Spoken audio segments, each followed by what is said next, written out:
The wreckage of the Eclipse Horizon, a once mighty warship of the Zarathian Empire, lay scattered across the jagged surface of the desolate moon, Xylos 9. Its hull, scorched and broken, jutted out like the bones of a long-dead beast. The air was thin, the sky a perpetual twilight, and the silence was broken only by the occasional groan of shifting metal. It was here, amidst the ruins of war, that Captain Elias Voss found himself stranded. Elias had been part of a human reconnaissance mission, sent to investigate the aftermath of a brutal battle between the Zarathians and the Xylos Dominion. His ship, the Starblade, had been shot down by a stray plasma cannon, forcing him to eject and crash land on the moon. Now, he was alone, his survival gear dwindling, and his hopes of rescue fading with each passing hour. As he scavenged the wreckage for supplies, Elias stumbled upon a section of the Eclipse Horizon that was still partially intact.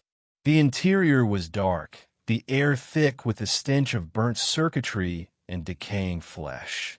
He activated the flashlight on his wrist-mounted computer, the beam cutting through the gloom. That's when he heard it, a faint, melodic voice, trembling with desperation. "Please help us." Elias froze.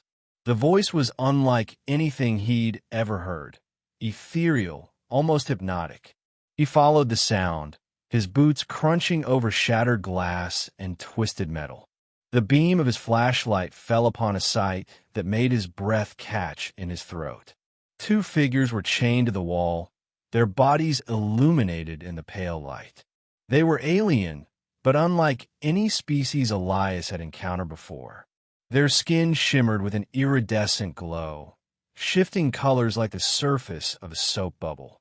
Their eyes were large and luminous, filled with a mixture of fear and hope. Their delicate, almost humanoid features were marred by bruises and cuts, and their slender frames were clad in tattered garments that barely covered them. "You're human," one of them whispered, her voice trembling. "You're our only savior." Elias stepped closer, his heart pounding. "Who are you? What happened here?" The second alien, a male, spoke this time. "We are Lyra and Kale," he said, his voice deep but soft. "We were taken by the Zarathians. They called us love slaves. They kept us for their pleasure, their entertainment. But when the battle came, they abandoned us, left us here to die." Elias's stomach churned. The Zarathians were known for their cruelty, but this was beyond anything he had imagined. He knelt beside the pair, examining the chains that bound them. They were made of strange, dark metal, cold to the touch and unyielding. "I'll get you out of here," he said, pulling a laser cutter from his belt. The tool whirred to life, its beams slicing through the chains with ease. As the last link fell away, Lyra and Kale collapsed into his arms, their bodies trembling with exhaustion. "Thank you," Lyra whispered, her voice barely audible. "We owe you our lives." Elias helped them to their feet, his mind racing. He couldn't leave them here, but his own situation was precarious. His ship was destroyed, and his supplies were running low. He needed a plan, and fast. "Do you know if there's anything here that can help us?" he asked. "A working ship, communication equipment, anything?"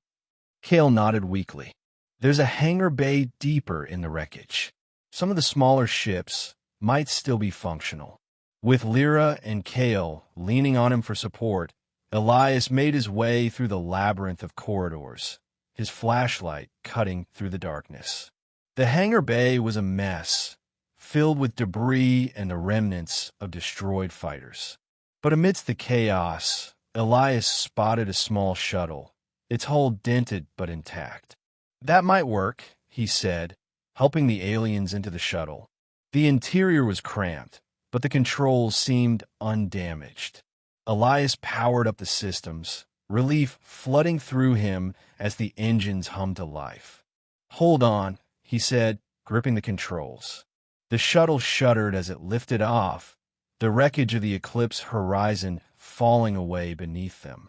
Elias set a course for the nearest human outpost, hoping against hope that they would make it in time.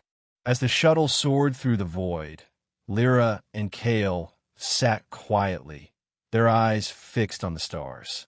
Elias glanced at them, his curiosity getting the better of him. "What'll you do now?" he asked. "Once we reach the outpost, I mean." Lyra turned to him, her luminous eyes filled with gratitude. "We don't know," she admitted. "Our home world was destroyed by the Zorathians. We have nowhere to go." Elias hesitated, then made a decision. "You can come with me," he said. "I'll make sure you're safe. You've been through enough." Kale smiled faintly. "You are kind, Elias Voss. We will never forget what you've done for us." The journey to the outpost was long, but the shuttle held together. When they finally arrived, Elias was greeted by a team of medics and engineers, who quickly took charge of the situation. Lyra and Kale were given medical attention, their wounds treated with care. As the days passed, Elias found himself drawn to the two aliens. Their resilience, their grace, their quiet strength. It was unlike anything he had ever known, and they, in turn, seemed to find solace in his presence.